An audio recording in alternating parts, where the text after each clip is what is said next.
আল্লাহ রাব্বুল আলামিন বলছেন ওয়ালামা আদরি মা হিসাবিয়া ইয়া লাইতাহা কানাতিল কাদিয়া।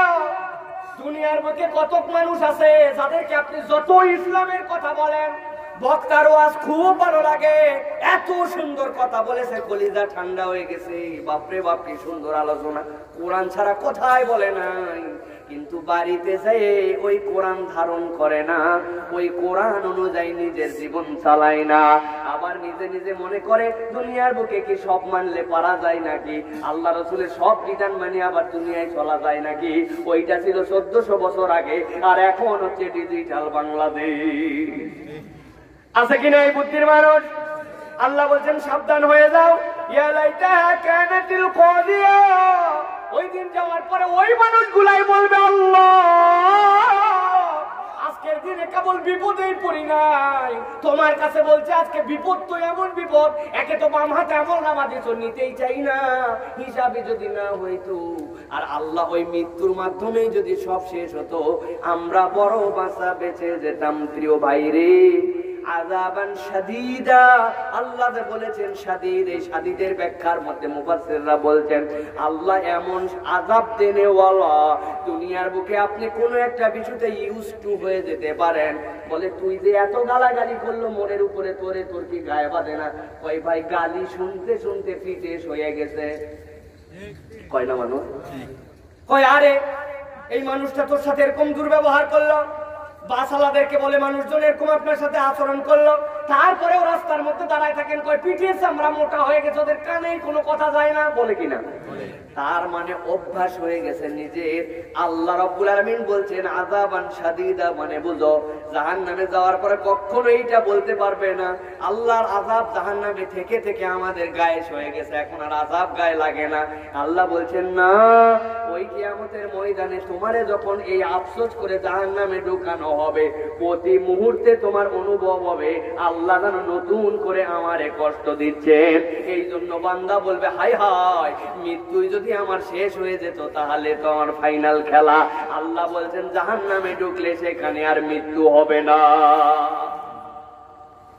প্রিয় মুসলমান, আল্লাহ রাব্বুল আলামিনের পরে 6 নম্বর, এইটা যুবকদের জন্য কেবলমাত্র ভালো করে মেনশন করো, আয়াত নাম্বার 6 লিখে রাখবে, মনে রাখবে।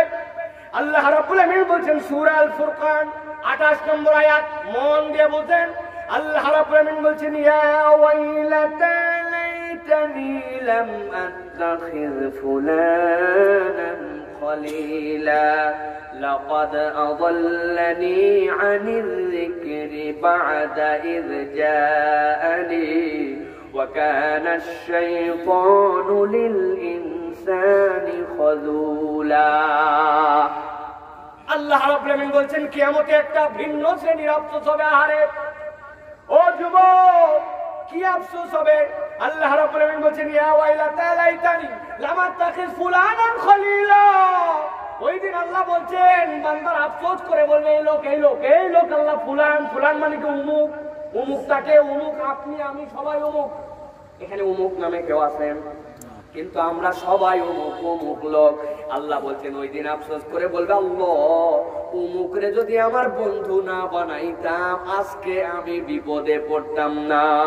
বন্ধু না থাকা ভালো, কিন্তু যদি হয় আর খারাপ হয় তাইলে আপনার বিপদের বাজার হয়ে যাবে।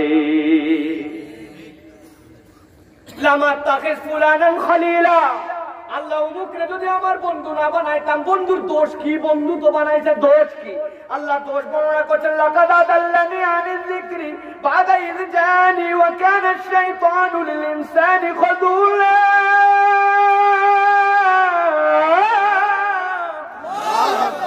আল্লাহ বলছেন লাকাদ আযাল্লানি আনিয যিকর, যিকির মানে হচ্ছে কোরআন। এই কোরআন আল্লাহ রাব্বুল আলামিন তোমার বিধান থেকে আমার বন্ধু আমারে সরাইছিল, ওর অপরাধ আর কিছুই ছিল না। আল্লাহ আমি কোরআনের কাছে এসে গিয়েছিলাম, আমি হাদিস বুঝেই ফেলেছিলাম, কিন্তু এমন একটা দোস্ত ছিল ও আমারে তোমার হুকুম থেকে তোমার বিধান থেকে আমারে সরাই নিয়েছিল। আসরের নামাজে মসজিদের কাছাকাছি হাইয়া আলাস সালাম হাইয়া আলাল ফালাহ, আমি তো চলেই গেছি মসজিদের কাছে। আল্লাহ এমন সময় দোস্ত বন্ধুটা আমার মোটরসাইকেল নিয়ে আসছে, আসার পরে বলছে জীবনে বহু নামাজ পড়তে পারবি রে ছাগল, আমি নতুন মোটরসাইকেল চলছে, উঠ চল ভাঙ্গা পর্যন্ত দেখ রাস্তা কি আর টান কারে বলে 200-220 স্পিড তুলবো। বন্ধু মসজিদে না ঢোকে ওই বন্ধুর খপ্পরে পড়ে মোটরসাইকেলের পিছনে লাকাদ আদাল্লানি আনি যিকির, এইরকম নামাজ থেকে গাফেল করে, নামাজ পড়ার উৎসাহ দেয় না। এরকম দোস্ত আমাদের আছে কিনা? আছে। আবার কি আমি নিজেই তো আছে, মানে আপনি নিজেই। লাকাদ আদাল্লানি আনি যিকির, আমাকে কোরআনের দিকে ডাকে নাই, আমাকে কোরআনের পথে আসতে দেয় নাই, নানান অজুহাত দিয়ে আমারে সরাইছে। কই দোস্ত তুই ফাঁকে যায় বিড়ি খা, ফাঁকে যায় বিড়ি খা। কেন? ওই বিড়ির গন্ধ আমার সহ্য হয় না, বিড়ির এই গন্ধে আমার কাশি উঠে, ধোঁয়া সহ্য করতে পারে না। বন্ধু ফাঁকে যায় বিড়ি খায়, আস্তে আস্তে গ্যাপ কমায়, প্রথম দিন 3 ধাপ সরছে, পরে 2 ধাপ, 10 দিনের দিন ওই বন্ধুর আর বিড়ির গন্ধ তার কষ্ট হয় না। হঠাৎ করে 11 দিনের দিন বিড়ি কিনার সাথে সাথে বলছে ফার্স্ট কল। এটা মুরব্বীরা বুঝবেন না, এটা যুবকদের টার্ম আছে একটা। First call, second call, third call. উনি এখন সবার আগে বিড়ি খেতে চায়। 2-4-5 দিন বিড়ি খাওয়ার পরে ঈদের রাত যখন আসছে তখন তার খালি বিড়িতে মজা হয় নাকি, তখন বিড়ির ভিতরের মাল ম্যাটেরিয়াল ফেলে ভিতরে ভিন্ন রকম মশলা ভরে, ওইটাতে আবার বলছে শেষ কল, কারণ প্রথম দিকে দমে অত মজা নাই। এরকম খারাপ বন্ধু বানানোর বন্ধু কি গোপালগঞ্জে আছে নাকি? মুসলমান ভালো করে বোঝেন আল্লাহ রাব্বুল আলামিন আয়াত কেন দিলেন।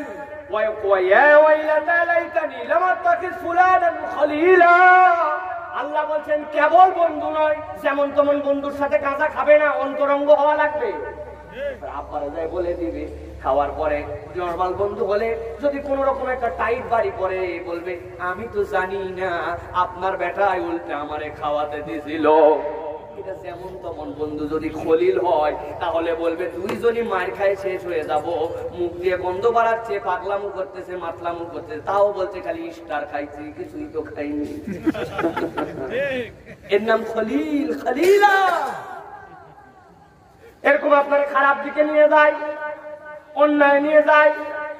আপনারা বলছে 2 বন্ধু মিলে আমরা এখন এমন একটা ব্যবসা করব, ঘরের মধ্যে প্ল্যান করছে, একজনের টাকা হালাল আর একজনের টাকা হারাম, 2 জন মিলে লাভ অনেক হবে, দুনিয়ার স্বপ্ন দেখাইছে। আগে উনি আল্লাহকে ভয় করতো, রসুলকে ভয় করতো, ধোঁকাবাজি করবে না বলতো, কিন্তু এই বন্ধুর খপ্পরে পড়ে এমন অন্যায় কাজ শুরু করছে যে অন্যায় আগে ছিল না। আল্লাহকে সাক্ষী রেখে বলেন এরকম বন্ধু বান্ধব আমাদের সমাজে আছে কিনা? এত গেল যুবকদের উদাহরণ। মুরব্বীদের জন্য কি? লাকাদ আদাল্লানি আনি যিকির। আল্লাহ বলছিলেন ওয়ালা ইয়াক্তাব বাদুকুম বাদা আইয়ুহিব্বু আহাদুকুম আন ইয়াকুলা লাহমা আখিহি মাইতা। ও বান্দা, তোমার একটা ভাই হয়েছিল তোমার মায়ের পেটে, ভাইটা হওয়ার পরে মরে গেছে, বড় গরিব ফ্যামিলি, বিগত 1 বছর 550-600 টাকা করে কেজি গরুর গোশত কিনে খাইতে পারে না। বাচ্চাটার বয়স 10, 11, 15 বছর। কি যে গরিব ফ্যামিলি, কত কষ্ট করে তারা চলে। মায়ের একটা বাচ্চা হয়েছে, মা 9 মাস কষ্ট করছে, প্রসব করার পরে দেখে মৃত আহারে। ভাই হয়েছিল তার, আব্বার সাথে পরামর্শ করছে, আব্বা আপনারই তো সন্তান, মায়ের পেটেই 9 মাস ছিল, এইটারে কবর দিয়ে কি হবে, আমাদের তো বড় কষ্ট, গোশত খাইতে পারি না, আসেন আমরা বাপ বেটা মিলে গোশত বানায় আর রান্না করে আপনিও খায় আমিও খাই, আম্মারেও খাওয়ায়, রাজি আছেন না? কথা বুঝেন না? আপন মরা ভাইয়ের গোশত খাবেন আপনারা? হ্যাঁ, কি হয়েছে? নিজেরই তো মা, নিজেরই তো বাচ্চা, নিজেরই তো গোশত খাবেন না? আল্লাহ রাব্বুল আলামিন বলেন ওয়াদাল্লানি আনি যিকির। 2 বন্ধু একসাথে বসছিল। ইমাম সাহেবের খবর জানিস নাকি? এমন ইতুরের ইতুর, আর ঢাকায় যাই ওই যে কি দল করে সব জানাই আছে আমাদের। ওর বাপও যেমন ছিল ও সেরকম। ওই সাথে আবার বলছে ঠিকই বলছিস, এগুলো বলা উচিত না, না বলেও পারি না, আল্লাহ মাফ করুন। হালাল গীবত, এর নাম কি? হালাল গীবত। বলা উচিত না, না বলেও পারি না, আল্লাহ মাফ করুন। তো খাওয়া বলে কিনা? আছে এরকম লোক আছে। আল্লাহ রাব্বুল আলামিন বলছেন ওয়ালা ইয়াক্তাব বাদুকুম বাদা আইয়ুহিব্বু আহাদুকুম আন ইয়াকুলা লাহমা আখিহি মাইতা ফাকারিহতুমুহ। আল্লাহ বলছেন ওই মৃত ভাইয়ের গোশত তো তুই খাবি না, ঘৃণা করবি, কিন্তু বান্দা সকাল সন্ধ্যা এরকম বন্ধুর খপ করে পড়ে যে তোরে আল্লাহর দিকে ডাকে না, ভালো কথা বলে না, এরকম কথা বললে মুখ চাপে ধরে তোর মুখ বন্ধ না করে আরো তাও দেয়, আরো বাতাস দিয়া দিয়া তোরে জাহান্নামে নিয়ে যায়। এই বন্ধুর সাথেই না আসরের পরে চা খাইতে বসি। আল্লাহ রাব্বুল আমিন বলছেন ওয়া কানা শাইতানু লিল-ইনসানি খাযুলা। আর জেনে রাখো শয়তানের কাজ কি। শয়তান তো এরকম বন্ধুকে তোমার সামনে চাকচিক্য দিয়ে উপস্থাপন করবে। ভালো মানুষ, সরল মানুষে তোমার বোকা মনে হয়, তারে গাধা মনে হয়, তারে বেশি ইসলাম মানলে ইসলামই লাগে। যুবক যদি মুখে দাড়ি রেখে দেয়, যুবক যদি ইসলামের পথে চলে, অন্য বন্ধুরা কয় ছোটবেলায় যে মোল্লা হয়ে গেলি। আছে না ভাই? ও যুবক, তোমার কাছে একটা পলিসি বলে দিয়ে যায়, তুমি যদি ভালো বউ পেতে চাও, একটা সুন্দর মন মানসিকতার মেয়ে পেতে চাও, একটা মাত্র কাজ করতে হবে, একটা দাড়িখানা এতখানি লম্বা করে ছেড়ে দিতে হবে। কতখানি? যতখানি যায়। পেশাব যদি সেটা না পড়ে তার আগ পর্যন্ত সারা। দাড়ি কাটার কোনো হাদিস কোরআনে কিচ্ছু নাই।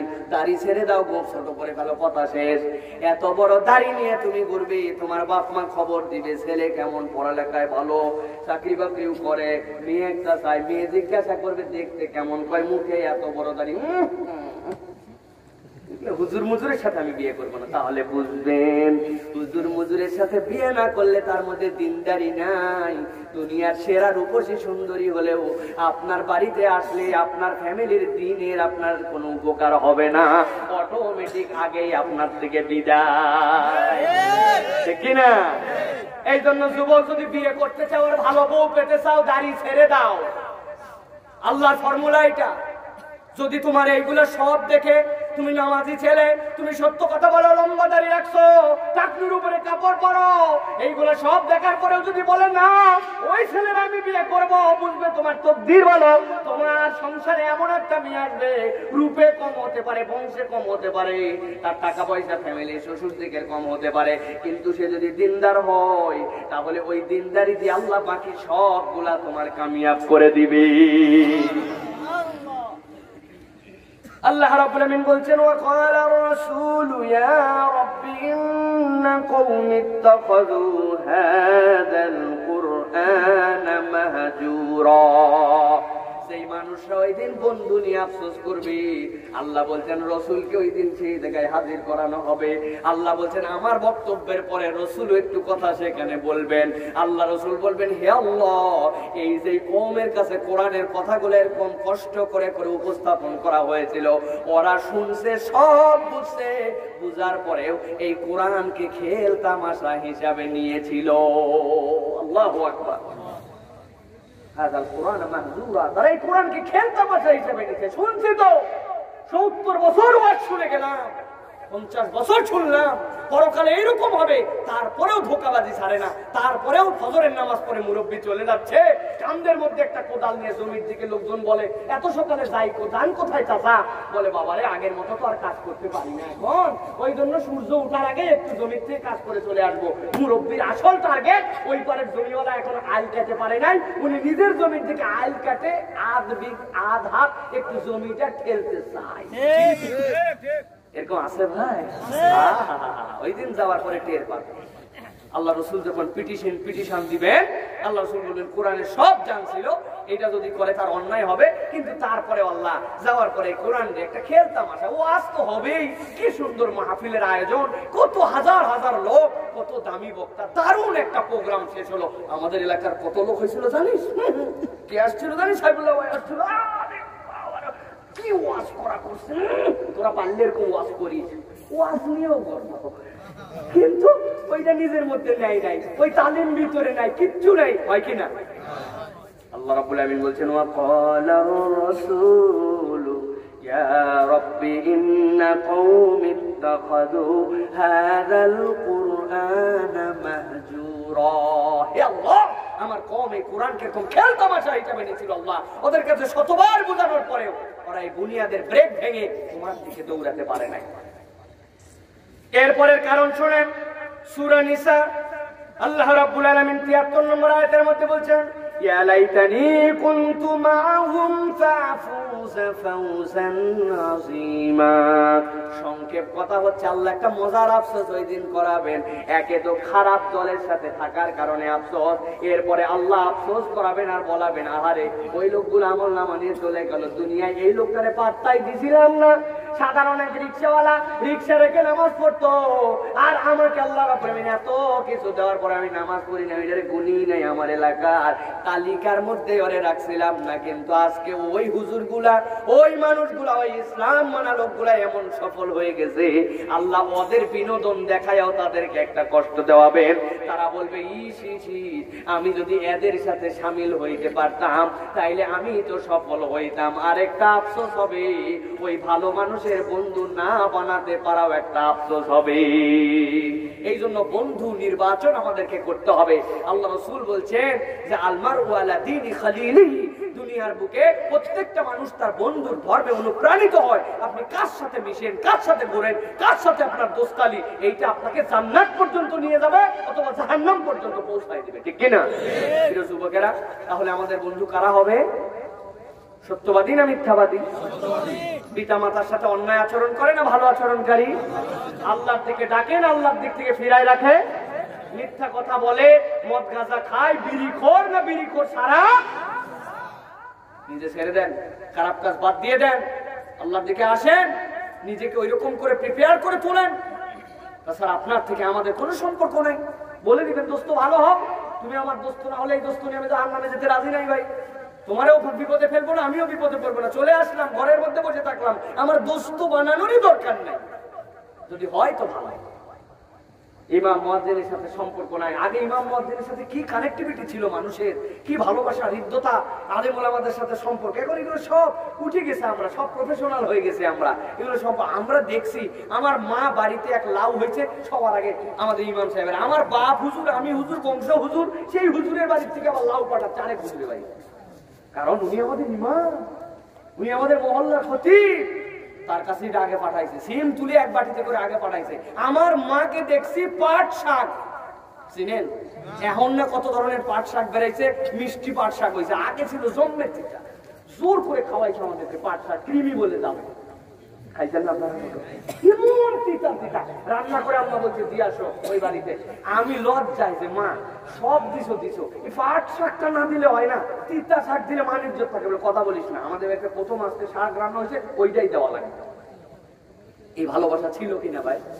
এখন আমাদের কোনো তাকাতাকির সময় নাই, একজন আরেক দিকে তাকায় না, দেখলেও দূরের থেকে যদি আগে দেখে ফেলে মাথা নিচু করে চলে যাচ্ছে, মানে বুঝাচ্ছে যে উনি দেখতেই পারে না, সালাম তো দেই না। কারণ আমি এলাকার একটা জাতা হুজুর, আমি এই এলাকায় আমি ভিআইপি অবস্থানে আছে, আমার সামাজিক অবস্থান আছে। তোরা সালাম দিবি, ভোটের আগে তোদের সালাম দিছি, এখন ভোট দিয়ে নির্বাচন করছে, এখন তোরা সালাম দিবি। এরকম হয়েছে না আমাদের ভাব ভাই? হুজুররাও এর বাহিরে নাই, হুজুররাও ভাবে আছে এখন আমি এলাকার ইমাম সাহেব প্রতীক সাহেব, আমি সালাম দিব না। আর মুরব্বীরা তো কথায় কথায় একই ডায়লগ, বেয়াদব বেয়াদব কোথাকা। কি ডায়লগ? কেন বেয়াদব? সালাম দেন। আরে বাবা আপনি সালাম দেন না কেন? আগে দিয়ে না, ওরা টাইট করবে। আপনি কথায় কথায় বেয়াদব বলেন, মসজিদ থেকে বের করে দেয়, সামনের কাতারতে বের করে দেয়, মসজিদে একটু কথা বললে চিল্লা পাল্লা করে, এখনকার ছেলে বেলে। আমি বলি চাচা এত ভাব নিয়ে না, হ্যাঁ কিয়ামতের ময়দানে যাই আমি আপনাদের নামে কিছু জিনিস দেখতে চাবো। যেই গোলাভানরা আপনি সামনের কাতারতে টানি আনতেছেন, মসজিদে একটু কথা বললে বকাঝকা করতেছেন। আপনি ছোটবেলায় কত নামাজি ছিলেন, আল্লাহকে বলবো আল্লাহ জান্নাতের ভিতর ঢুকছি, এই মুরব্বী আমাদের সাথে এরকম সামনের কাতারে আগাই ছিলাম, তারপরে ঠেলে পিছনে দিছে, মসজিদের মধ্যে ঢুকে অত বুঝি না, একটু হয়তো জোরে কথা বলেই ফেলছিলাম, আল্লাহ এমন বকা বকছি চোখ দিয়ে পানি পড়ছে। উনি আমার বয়সে কিরকম ভিআইপি ছিল আমি তো দেখি নাই, একটু আল্লাহ ভিডিও চালু করো, আমরা তখন ভিডিও দেখবো। চাচা আজান হয়ে যাচ্ছে, ওইদিকে উনি ঘুরে বেড়াচ্ছেন, নামাজ তখন আসে নাই, বুঝবেন আল্লাহ। আমরা আল্লাহর কাছে দেখবো, বাচ্চা কাচ্চা মসজিদে আসবে, আপনাদেরকে বিরক্ত করবে, আদর করবেন, পকেটের মধ্যে চকলেট রাখবেন। আমার নাতি তুই আসে গেছিস, বাহ বাবা নে চকলেট নে, আরেকবার আসলে আরেকটা চকলেট পাবি। সারাদিনে আপনার 5 টাকা খরচ, 5 লক্ষ টাকার ব্যবসা হয়ে গেছে আপনার আল্লাহর সাথে। এটা করছেন কোনদিন? ওই পোলাপান একটু আসে চিল্লায়, আপনি মসজিদে বের করে দেন। আল্লাহ রাব্বুল আলামিন এরপরে বলছেন, আলোচনা শেষের দিকে ভালো করে দুইটা কারণ আর বুঝে নেন। আল্লাহ রাব্বুল আলামিন বলছেন এরপরে একটা কারণ হবে। আহারে, সেই দিন তারা কারণটা কি বলবে? তারা আল্লাহর কাছে বলবে, ইয়াউমা তুকাল্লাবু উজুহুহুম ফিন-নারি ইয়াকুলু ইয়া লাইতানা আতা'না আল্লাহ ওয়া আতা'না আর-রাসূল। প্রথম আয়াতের মধ্যে কি বলেছিলাম মনে করে একটু আমার দিকে তাকান, একটু ভালো করে খেয়াল করেন। আল্লাহ রাব্বুল আলামিন বলছেন, নুকাযযিবু বিআয়াতিনা। আল্লাহ বলছেন বিআয়াতি রাব্বিনা। ওই আয়াতের মধ্যে আল্লাহ বলেছিলেন রব্বুল আলামিন ওই দিন এক শ্রেণীর মুখ দিয়ে বলাই নেবেন। আজকের বিপদের কারণ হচ্ছে আমরা আল্লাহর আয়াতকে অস্বীকার করেছিলাম। আল্লাহ এখানে এসে ফিনিশিং দিচ্ছেন, বান্দা শোনো, ওই দিন যাওয়ার পরে এক শ্রেণীকে যখন জাহান্নামের একদম সামনে নিয়ে আসা হবে, নুকাল্লিবু উজুহুম মানে কি? নুকাল্লিবু উজুহুম মানে আপনি পাঁচতলার ছাদের উপরে উঠছেন, ছাদের পাশ দিয়ে কোনো বাউন্ডারি দেওয়া নাই। আপনি যখন নিচের দিকে তাকাবেন একবারে ধারে যায় সোজা তাকাবেন না, দূরের থেকে এরকম করে দেখবেন। কেউ একটু ধাক্কা দিলে আপনার অবস্থা খারাপ, ঠিক কিনা? আল্লাহ বলছেন নুকাল্লিবু উজুহুম, তাদের মুখগুলাকে যখন একদম জাহান্নামের সামনে হাজির করানো হবে, একটা করে লাঠি দিয়ে জাহান্নামে এখন ফেলানো হবে, ওই সময় তারা দুইটা আফসোসের কথা বলবে, আহারে আজকে তো এই জাহান্নামে যাওয়া লাগতো না যদি আতা'নাল্লাহ ওয়া আতা'নার রাসূলা, আমরা যদি আল্লাহ আর তার রাসূলের ইতাআত করতাম আজকে আমাদের কোনোই বিপদ হতো না। কিন্তু আল্লাহও মানি নাই, রাসূলের ইতাআতও করি নাই, আল্লাহর নবীর সুন্নাতের গুরুত্ব দেই নাই, জন্য আজকের দিনে জাহান্নাম ছাড়া কোনো উপায় নাই। আল্লাহ রাব্বুল আলামিন বলছেন, আপনারা সবাই জানেন, অন্তত 1000 বার এই আয়াত শুনেছেন, কুল ইন কুনতুম তুহিব্বুনাল্লাহ ফাত্তাবিউনি ইউহিব্বুকুমুল্লাহ। আল্লাহ বলছেন, ও দুনিয়ার মানুষ, তুমি যদি আল্লাহর ভালোবাসা পেতে চাও তাহলে রাসূলের ইতাআত করো। রাসূলের দেখানো পথ এবং পদাঙ্ক ছাড়া দুনিয়ার বুকে বান্দা আল্লাহকে মহব্বত পাবে না, আল্লাহর কোনো ভালোবাসা পাবে না। দুনিয়ার মানুষ এখন তো আমাদের অবস্থা এরকম হয়েছে, সবাইকে ভালোবাসে, কেবল রাসূলের মহব্বত দিলে আসে না। বলবেন হুজুর কে বললো মহব্বত করি নাই? আমরা মিছিল করছি, ফেসবুকে পোস্ট দিছি, ফ্রান্সের পণ্য বর্জন করছি। আপনি ভুলের মধ্যে আছেন ভাই। আপনি ফ্রান্সের পণ্য বর্জন করেন বা না করেন, আপনি মিছিল করেন বা না করেন, আপনি ফেসবুকে স্ট্যাটাস দেন বা না দেন, এইগুলা দিয়ে আল্লাহর নবীর তারা যারা বিপক্ষে কাজ করছে, এক চুলো আল্লাহর রাসূলের ইজ্জতকে তারা অন্যায় ভাবে দুনিয়ার মানুষের কাছ থেকে তো নয়, আল্লাহর কাছ থেকেও আল্লাহর রাসূলের ইজ্জত হানি করার কোনো ক্ষমতা নাই। ঠিক আল্লাহ বলছেন, ওয়া রাফা'না লাকা যিকরাক। হে রাসূল, কিয়ামত যতদিন থাকবে আমি আল্লাহ রাব্বুল আলামিন রাসূলের মর্যাদাকে এমন উপরে তুলছি যেটা কল্পনা করতে পারবে না। দুনিয়ার সব মানুষ মিলে যদি রাসূল বিরোধিতা করে, রাসূলকে ব্যঙ্গ করে, রাসূলের কিছু যায় আসে না। কিন্তু আল্লাহ বলছেন, আতা'নাল্লাহ ওয়া আতা'নার রাসূল, তুমি যদি রাসূলের মহব্বত দেখাতে চাও, এইগুলা করছো, এইগুলা ভালো, এগুলা একটাও খারাপ কাজ না, এগুলা করতে হবে আপনাকে। কিন্তু রাসূলের প্রকৃত মহব্বত হচ্ছে আল্লাহ রাসূলের সুন্নাত নিজের মধ্যে ধারণ করতে হবে। সুন্নাত মানে কি? সুন্নাত মানে খালি আমাদের মুখের মধ্যে আছে দাড়ি, গায়ের মধ্যে জুব্বা আর এই টুপি আর এই পাগড়ি, আমাদের সুন্নতের ধারণা এই পর্যন্ত। এটা দামি সুন্নাত, এইটা দরকার আছে ভাই, এইটা আল্লাহ রাসূলের দাইমি সুন্নাত। এই দাড়ি আপনার লাগবে, কারণ কবরে যাওয়ার পরে নবীজির চেহারার সাথে আপনার চেহারা দেখানো হবে, যখন দাড়ি না থাকলে মিল হবে না চেহারা, এইটা আপনার লাগবে। আল্লাহ নবী যেই জামা পরছেন, যেরকম টুপি পরছেন, যেরকম করছেন, এইটা লাগবে। কিন্তু এর সাথে সাথে রাসূলের খুলুকি সুন্নাতটা আমাদের জিন্দেগিতে লাগবে। খুলুকি সুন্নাত মানে কি? আল্লাহ নবীর বাহ্যিক যেরকম ভূষণ ছিল, সেরকম আভ্যন্তরীণ রাসূল কেমন মানুষ ছিলেন, রাসূল তার স্ত্রীর সাথে কেমন আচরণ করেছেন, রাসূল তার স্বামীর সাথে কেমন আচরণ করেছেন, রাসূল কেমন হাসি খুশি মানুষ ছিলেন, অন্তরটা কেমন পরিষ্কার ছিল, রাসূল ব্যবসায়ী হিসেবে কেমন খুলুক রাখতেন, এইগুলা যদি আমরা না ফলো করি, কেবলমাত্র এই বাহ্যিক সুন্নাত নিয়ে পড়ে থাকি, তাইলে প্রকৃত রাসূল মানা হয় নাই। এরকম অনেক হুজুরের খবরও তো আমরা জানি, বাড়িতে যাওয়ার পরে জম্মের বউ পিটায়। আছে না? ওই হুজুর মানে আবার কিন্তু প্রকৃত হুজুর না। দাড়ি রাখলেই যদি সবাই হুজুর হয় তো রবীন্দ্রনাথের থেকে বড় হুজুর তো আর কেউ নেই। তার মানে উনি প্রকৃত হুজুর হতে পারে নাই, হুজুরের ভেদ ধরতে। তাছাড়া তোমার দাড়ি, তোমার রসুল মানে রসুল প্রেমে তো বইয়ের গায়ে হাত উঠার কথা না, ঠিক কিনা? আপনি কিসের স্বামী হয়েছেন? আল্লাহ নবী তার সারা জীবনে কোনোদিন গায়ে হাত তোলা তো দূরের কথা, স্ত্রীর সাথে কটু কথা বললো না। আর আপনার স্ত্রীকে আপনি গালি ছাড়া কথা বলেন না, আপনি আবার বলেন আমার নবী মুহাম্মদ সাল্লাল্লাহু আলাইহি ওয়াসাল্লাম, তার জন্য আমার কলিজা পুড়ে যাচ্ছে। মিথ্যুক আপনি, আপনার কলিজায় পুড়ে লাভ নাই। আপনার কলিজা পুরাতে হবে আল্লাহর নবীর সুন্নাত আপনার জীবনে ধারণ করতে হবে। ও যুবক, তুমি স্মার্ট হয়ে গেছো, তুমি বিরাট আধুনিক হয়ে গেছো, ঢাকাতে পড়ো, কলেজে পড়ো, তুমি কি আর জমিনে আসো নাকি? কি ভাব তার! মায়ের সাথে হাকার দিয়ে কথা বলে, বাপে তুই তাকারি করে কথা বলে, এমন আচরণ করে কথা বলে যে এই কথা শুনলে কষ্ট পাওয়া যায়। বন্ধু বান্ধবী ফোন করলে হ্যালো হ্যালো হ্যালো, তুই রাখ আমি কল ব্যাক করতেছি। আর বাপ কথা বললে কয় এখন কল করছে কি জন্য, পরে কথা বলবো নি।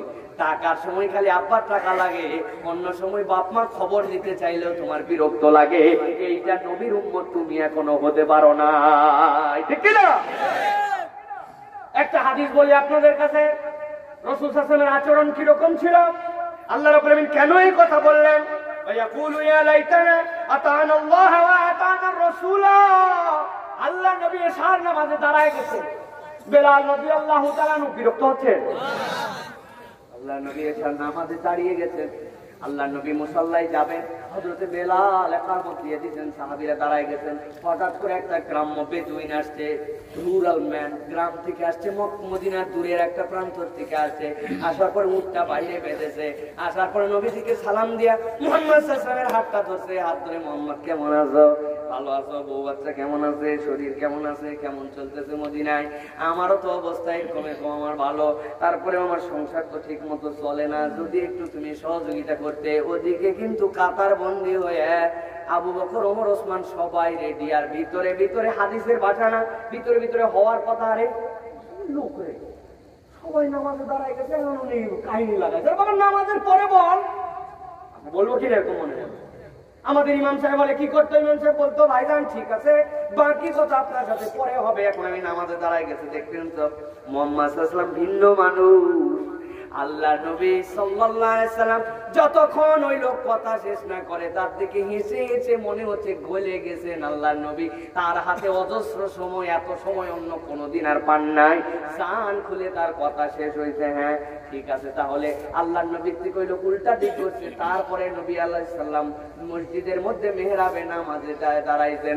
হাদিসের মধ্যে আসছে সাল্লামা রাগিব ইসফাহানি আখলাকুন নবীর মধ্যে বর্ণনা করতেছেন, আল্লাহ নবীর চরিত্র এমন ছিল, জীবনে কোন লোক তার সাথে দেখা করার পরে তার দিকে থেকে মুখ ঘুরায় নেওয়ার আগে আল্লাহর নবী কোনদিন তার মুখটা ঘুরায় নেন নাই। সুবহানাল্লাহ। এত সুন্দর কথা বলতেন, এত মানুষকে ভালোবেসে কথা বলতেন, মুখের মিষ্টতা ছিল এরকম, আচরণগুলো এত বিউটিফুল ছিল। আর এখন একজন মুসলমানের আচরণ এমন, মানুষজন তার সাথে কথা বলতে ভয় পায়, দূর দিয়ে যায়, মুখের এমন দুর্গন্ধ তার। কারণ একবার যদি কথা চালু হয়ে যায় ঠেকানো মুশকিল। ওই মুসলমান যখন মারা যায়, ইমাম সাহেব যখন সামনে দাঁড়ায় বলেন অমুক কেমন ছিল। এলাকার লোকজন সবাই তো পিছনে, জানাজা তাড়াতাড়ি শেষ করা দরকার, মাথার উপরে রোদ, আজারায় ঝামেলা বাড়ায় দরকার, কি বলে ভালোই ছিল। আর ভিতরে ভিতরে বলে কেমন ছিল, সব জানাই ছিল। কেমন ছিল জানাই ছিল, কত বড় ঝামেলা যে আল্লাহ তুলে নিল। এরকম কত জানা যায়, আমার পাশের থেকে ফিস ফিস করে এরকম করে বলতে শুনেছি। তাহলে জীবনটা কেমন হতে হবে? অন্তত পক্ষে মারা যাওয়ার পরে মানুষ বলতে পারে জানো মুখটা খারাপ ছিল না, গালি দিত না, অন্যায় করে নাই, মানুষের উপকার করতে না পারলে জীবনে ক্ষতি করে নাই। এই না হলো নবীর উম্মত।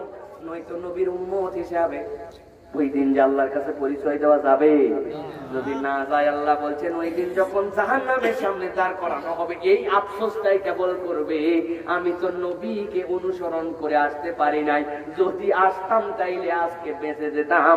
প্রিয় মুসলমান, তাহলে জেনে জেনে আল্লাহর নবীর সুন্নাত আমাদের জীবনে গ্রহণ করার দরকার আছে কিনা? সর্বশেষ ফুল এন্ড ফাইনাল, গভীর মনোযোগ দিয়ে বুঝেন। আল্লাহ রাব্বুল আলামিন বলছেন এই আফসোস বড় কঠিন আফসোস। আল্লাহ সব আফসোসের সামারি করে দিচ্ছেন এর মধ্যে। আল্লাহ বলছেন ওয়া ইয়াউমা ইয়া'আদ্দুস যালিমু আলা ইয়াদাইহি ইয়াকুলু ইয়া লাইতানি ইত্তাখাযতু মা'আর রাসূলি সাবিলা।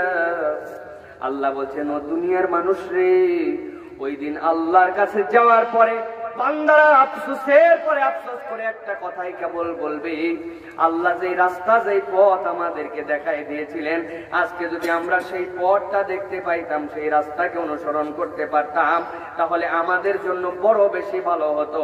কিন্তু আমরা বড় ডাকাতি করে চলে আসছি। আজকের দিনে আমরা সেই আল্লাহ তার রসুলকে মানি নাই।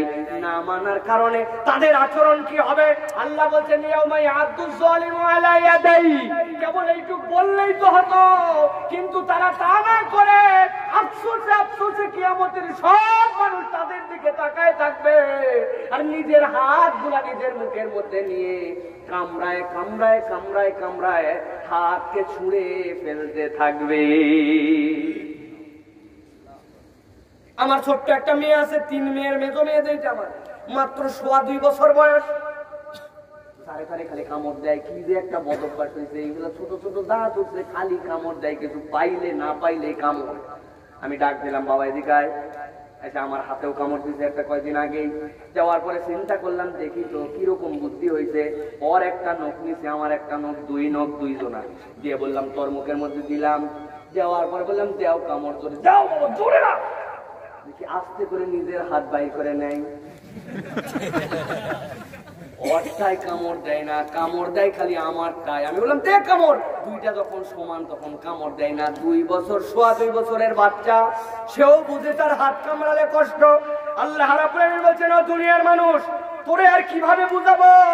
ويوم يعض الظالم على يديه يقول يا ليتني اتخذت مع الرسول سبيلا।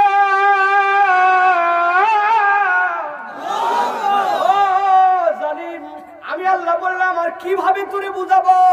ওই দিন তুই যদি রসুলের দলে না থাকিস, ওই দিন নিজের হাত কামড়াইলে কষ্ট হয়, বান্দা জানে, কিন্তু আফসোস কত বেশি হলে কামড়ায় কামড়ায় নখ ফেলে দিবে, হাত ফেলে দিবে, নিজের হাত কামড়াতে কামড়াতে শেষ করে দিবে। আল্লাহ বলছেন ওই কামড়ানোর কারণটা শেষে দিয়ে জানালাম, বান্দা দুনিয়ার থেকে এই আফসোসের কারণগুলা উতরায় আয়, আমার বান্দার হাত কামড়ানো আমি ওই দিন দেখতে চাই না। আল্লাহ আমাদেরকে এই বুঝগুলা দান করুক, এই আফসোস যেগুলা কিয়ামতের দিন হবে, এখান থেকে আমাদেরকে বেরিয়ে আসার মতো মন, মানসিকতা, যোগ্যতা এবং এই আয়াতগুলার আমল করার তৌফিক দেন, বলেন আল্লাহুম্মা আমিন। আজকের মতো আর কথা নয়, আল্লাহ রাব্বুল আমিন কবুল করুক আপনাদের আশা বসা, এই কষ্ট মেহনত, আল্লাহ রাব্বুল আমিন বরকত দান করুক। তবে যাওয়ার আগে একটা কথা বলি আপনাদের কাছে। আমি একটা সংবাদ শুনে, আমার প্রিয় ভাই সে বলছে আপনাদের এখানে যে মসজিদ আছে, মসজিদের সামনে আপনাদের এখানে একটা মাদ্রাসা করার জন্য একটা প্ল্যান করা হয়েছে, আপনারা শুনেছেন হয়তো। এবং আনন্দের বিষয় হচ্ছে আমাদের মেয়েরা, আমাদের বোনেরা, আমাদের ছোটরা, তাদের জন্য উপযুক্ত আমরা মাদ্রাসায় শিক্ষা দিতে পারছি না। ছেলেদের মাদ্রাসা হেফজখানা অনেক, কিন্তু জুমার দিনে যায়, এই ওয়াজ মাহফিলে আসছেন, কথা শুনতেছে, কিন্তু মেয়েদেরকে আমরা প্রপার শিক্ষা দিতে পারছি না। এই উদ্দেশ্যে এলাকার উদ্যোগে এবং আমাদের কিছু সুধী ভাই, যাদের নাম আপনারা জেনে ফেলবেন ইনশাআল্লাহ, তারা এটা স্পন্সর করবেন, সহযোগিতা করবেন। এরকম একটা মহিলা মাদ্রাসা এখানে দেওয়া হচ্ছে। আমি আপনাদের কাছে একটা খালি আবেদন চাই, আপনারা রাজি হবেন আবেদনে? হবেন ইনশাআল্লাহ সবাই? কোনো টাকা চাবো না আপনাদের কাছে, ভয় পাইেন না, হুজুর মনে শেষে টাকা তুলবে। আপনাদের কাছে একটা আবেদন চাই, এই মাদ্রাসাটা হওয়ার ক্ষেত্রে আমরা কেউ বিরোধিতা করবো না। টান টান করে আল্লাহ সহযোগিতা না পারি, আল্লাহ জীবনে বিরোধিতা করবো না। রাজি আছেন তো? আল্লাহ সাক্ষী, কিন্তু মন মানসিকতা, রাজনৈতিক স্বার্থ, অমুক তমুক, জমি জেরা, টেকনিক, বুদ্ধি, এগুলো সব মাথার থেকে ঝেড়ে ফেলে আল্লাহ মাদ্রাসা হওয়ার ক্ষেত্রে আমরা বিরোধিতা করবো না। রাজি আছেন? চিৎকার করে বলেন আল্লাহুম্মা আমিন। তাকবীর দেন, লিল্লাহি তাকবীর। আগের বারের হারা পার্টি জোড়া পার্টি একসাথে এবার শেষ তাকবীর দিবেন, লিল্লাহি তাকবীর। اللهم آمين وآخر دعوانا الحمد لله رب العالمين سبحانك اللهم وبحمدك أشهد أن لا إله إلا أنت أستغفرك وأتوب إليك والسلام عليكم ورحمة الله وبركاته.